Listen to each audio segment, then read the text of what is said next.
Alright, let's take a look at the definition that Sal Khan gives for a limit of a Riemann sum. This would be the Riemann sum part. The limit of a Riemann sum always turns into a definite integral, and this is how he defines it. First, you take, well, actually, what he was saying, this is not like super crucial, but what he was saying, actually it is super crucial, but what he was saying was this is like the height of each rectangle and this is the width of each rectangle, and if you multiply, this is multiplication here, if you multiply the height and the width, you get the area of each rectangle. And what this does is adds up all of those rectangles, and it approximates the area under the curve.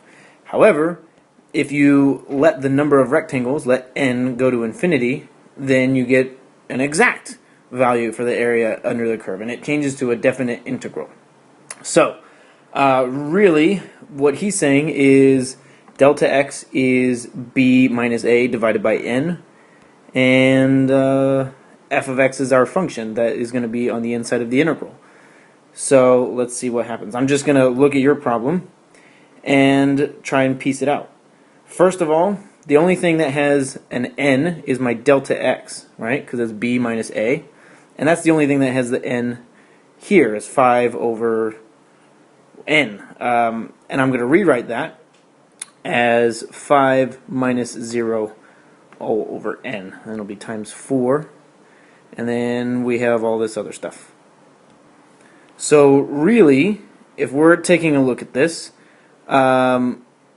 this is my delta x, which also changes. You can think of it as changing.